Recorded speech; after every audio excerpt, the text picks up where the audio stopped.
Thanks a lot for giving me the possibility to present at this year's SWST convention.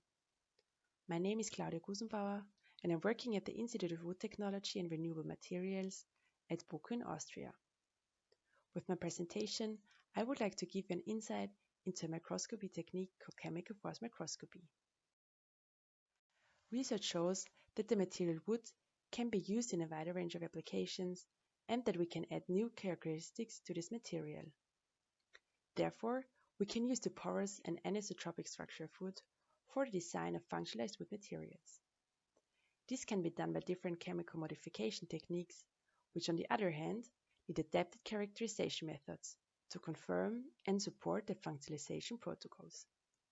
My job in our project is to take a closer look at modified wood structures, and I want to analyze these newly developed materials to improve the functionalization methods. We use chemical force microscopy to locate functional groups inside wooden structures. So how does this method work? In chemical force microscopy, a sharp tip is scanned over a flat surface. On the left side, we can see a triangular cantilever that carries the sharp tip with a radius of some nanometers and that is scanning the surface line by line. For its position, we get a height information which is put together to form so-called false color topography images, in which high height positions get a bright color and lower positions a dark color. Additionally, the tip is not always in contact with the sample, but performs force distance measurements while scaling the surface.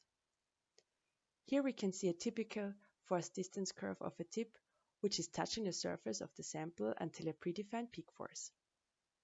When retracting from the surface, the tip needs to overcome a certain adhesion force to move back to the starting position. The adhesion force is depending on the functional groups arising from the sample and the tip chemistry. In chemical force microscopy, we focus on this adhesion region of the force curve, and a speciality in chemical force microscopy is that the tip is chemically modified by, for example, self-assembled monolayers to form a chemical, well-defined tip surface. In our lab, we perform the experiments as seen on this slide. Small wood samples are glued on a sample disc holders and are cut with the ultramicrotome to get a smooth surface. Afterwards, we select a suitable wood cell area with the light microscope in the radial section of the wood surface. Then the sample is placed on the microscopy stage and the chemical force microscopy measurements are performed in different liquid surroundings. Here, we can see a typical radially cut cell wall topography image and the corresponding adhesion picture. And thanks to the sharpness of the tip, we can visualize the fibrous wood structure in the nanometer range.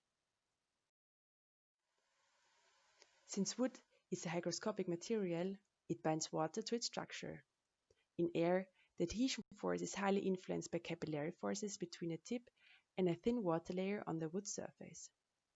This effect is eliminated when the conducting measurements are performed in different liquids. On the left side, the topography of a wood cell wall is shown, and we can easily distinguish between mid-lamellar, secondary cell wall, and lumen. On the right side, we can see the cell wall after being submerged in water, and we can see the changes in the wood structure. The group of Etienne Caban at ETH Zurich provided us functionalized wood samples which were polymerized with a thermoresponsive polymer. At room temperature, polymers act hydrophilic, and when heated up to 40 degrees Celsius, the structure changes and the modified polymerized areas will act hydrophobic. With chemical force microscopy, we could visualize this behavior on the wood cell wall level. Adhesion images were taken at different temperatures, and we can see that at 40 degrees Celsius, certain areas close to the lumen switch their polarity. With this method, we can on the one hand locate the introduced polymers in the cell wall area, and on the other hand confirm the thermoresponsive function of the polymer. To sum it up, I am focusing on chemical force microscopy to analyze the interaction between functionalized tips and wood samples. The aim is to apply chemical force microscopy on wood structures, and the research should improve and support wood functionalization processes. Please contact us if you want to collaborate with us to study new substrates.